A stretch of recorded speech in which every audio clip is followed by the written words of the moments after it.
If you look at why did Altria go down a stock price, you'll see headline after headline after headline after headline after headline saying that Altria is actually declining in share price because of their declining volumes. That's not true. If that were true, it should have never went back up since the 1960s, but it has. It's returned 10,000% to shareholders on stock price alone since 1980. Yo, guys, what is going on? This is Let's Become Billionaires, and I am your host, BK. Now, today we're going to be talking about Altria, ticker symbol MO. Now, this is a tobacco giant. It has products such as Juul. It makes cigarettes such as the Marlboro brands. It owns a wine business. It also owns IQOS on nicotine pouches and some other products as well. We're going to get into all of those, so don't worry if you don't know what those are quite yet. But I want to start you guys off with an important quote that I believe we need to understand to invest in Altria from the book Beating the Street by Peter Lynch. Now, on page 276, he says, I am reminded that in the gold rush, the people who sold picks and shovels did better than the prospectors. Now, the reason I'm bringing this quote up is because Altria has been a stock that's beat down. People aren't looking at Altria, they're looking at tech giants. They're looking at Microsoft, Amazon, Facebook, Square, actually companies that I've talked about on this channel before. But what they don't see is Altria. Altria here growing, making great business progress. They're ignoring it. In terms of the three growth catalysts, I believe number one is that cigarette volumes and the percentage of US smokers has decreased ever since the 1950s and 60s. Now, this might sound like a bad thing, but Altria has maintained revenue growth, earnings growth, and cash flow growth throughout this time despite that occurring. And so the fact that that excuse is coming up again and bringing the stock price down, I believe brings us a buying opportunity. Number two, Altria is fundamentally in the best place it's ever been, with acquisitions and ownership stakes in some growing companies that are going to be vital to its success.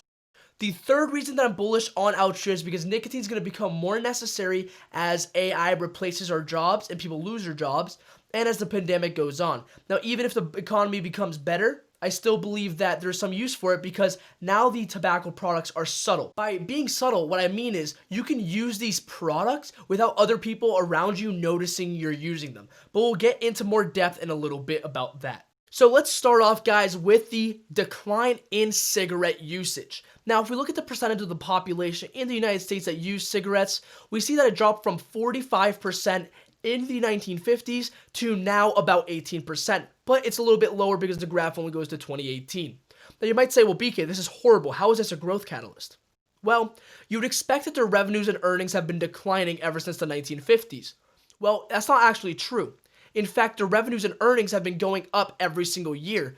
And not only that, but their dividend has been going up for the past 50 years, so pretty much when the decline started. Their dividend yield has been going up by 10% on average for the past 5 years, and their payout ratio is only 80%, which is pretty good for a company that doesn't really need to reinvest their capital. On top of that, their free cash flows, which is, if you guys don't know, similar to earnings, except it's a little bit more important because it factors in these weird accounting metrics that really need to be factored in. Well, those metrics show that free cash flows actually increased by 36% over the last 5 years. That is insane. So this really comes to why this is a growth catalyst. If you look at why did Altria go down a stock price, you'll see headline after headline after headline after headline after headline saying that Altria is actually declining in share price because of their declining volumes. That's not true. If that were true, it should have never went back up since the 1960s, but it has. It's returned 10,000% to shareholders on stock price alone since 1980. That excludes its amazing dividend progress that it has. Lucky for us as investors, the share price has been brought down by this. And our growth catalyst number two is that Altria is in the best place it's ever been. So what do I mean by that? Well, Altria has a stake in Anheuser Busch, a beer company. I'm not going to go into too much depth because I already made a video about it. But they own products such as Bud Light, Busch Light, Busch, Corona, internationally speaking, and a bunch of other companies that you've probably heard of. So they own 500 brands in beer and stuff like that. The second thing they have an ownership in is Cronos, a marijuana company. Now, they have an ownership stake in this, and obviously marijuana is growing. So if marijuana continues to grow, well, Altria is going to benefit from that. Now, the two topics I really want to talk about and the two businesses are in that are really going to drive growth for this company, I believe, is IQOS and On. Now, On is a nicotine pouch. So it's like dip, you put it in your mouth, except nicotine pouches do not contain tobacco. instead it just contains nicotine. These nicotine pouches come in concentrations. Now their competitors Zyn and Velo, or Velo, I don't know how to pronounce it to be honest with you, only come with 2 concentrations each. That means that if somebody wants to go from Zyn, their 6% concentration, let's say, down 1 concentration, let's say 5%, they're not going to be able to stay with Zyn because Zyn doesn't have 5%. So they're going to have to go to On. That's number 1. Number 2, On has actually gained huge market share in certain segments. In certain segments, it's grown double its market share. And so obviously this isn't in every segment, but it shows that it's competitive against Zyn and it's going to be able to gain market share because it is an early product. But the other thing is that this category is a growth category. This isn't a category that's declining like cigarettes. So it's a growth category where On has proven very effective and where it has brand loyalty, because if you want to change concentrations, you can stay with On, whereas with Zyn and Velo, or Velo, whatever it's called, you can't. Now let's talk about IQOS.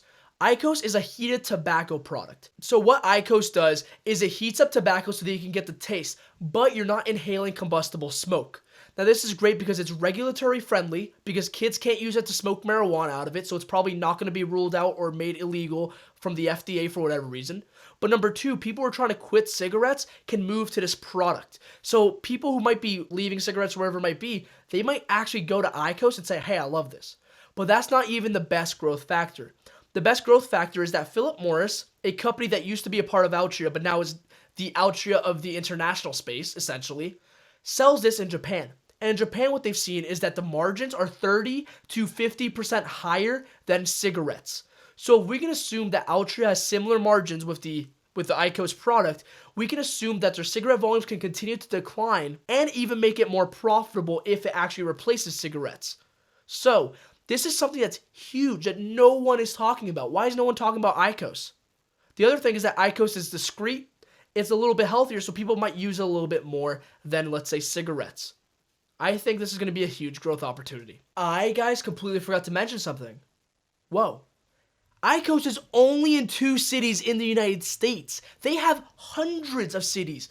They have 48 more states to go. They're in Atlanta, Georgia right now, and in Richmond, Virginia. Alright guys, so the final point is that it's discreet and that the rates of depression and the reasons why people would get into nicotine are going up. So let's start off with the discreet factor. We talked about On, you put it in your lip, it's very small so it's not really noticeable. Now what else is not noticeable? They own Juul.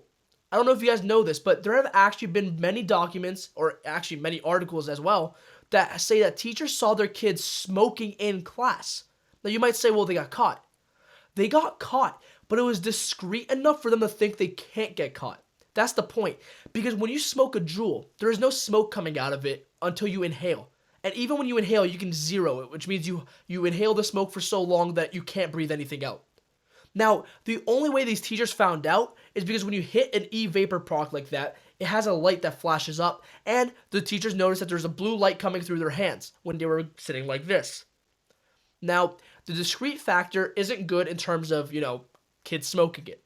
But the fact that Altria, with all of its business products, has become more discreet is actually going to boost sales and boost usage, because this doesn't look like a product that is disgusting or filthy. It's not in people's face like cigarettes used to be. I remember when cigarettes were more heavily used, I would walk into a Stop and Shop or some grocery store or something like that, and cigarettes were just being smoked outside, and I would always smell the smoke while I walked in. That's not happening anymore. But are people smoking less? I mean, less people are smoking in general, but not necessarily. Nicotine consumption has gone up with some age groups and some demographics. So that's really interesting to find here. Now, with depression going up, I think that nicotine is going to be a product that a lot of people are going to want to use. But also, AI is going to disrupt a lot of work areas, a lot of jobs. For example, autonomous driving of trucks. Once that happens, a lot of truck drivers, which is about over 3 million truck drivers, are going to be displaced. What are they going to do to cope with that? Maybe drink alcohol, which is going to help Anheuser, Busch, which in turn helps Altria. Or they're going to smoke cigarettes, smoke some tobacco, smoke some marijuana. Hopefully it's Cronos, so that Altria benefits from that. So there's a lot of growth factors going for this company. But now let's transition into why I believe that the dividend yield will remain stable. So what we factored in, guys, is that Altria is in a lot of growth segments. But let's take those growth segments out of the picture really quickly. When there's exponential growth, you start off flatlining. then you accelerate as you gain traction, and then you taper off. Well, the same thing is true when it comes in terms of deacceleration.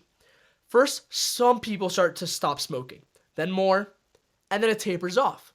Well, I believe we're close to tapering off. We're closer to this portion of the curve than this portion of the curve.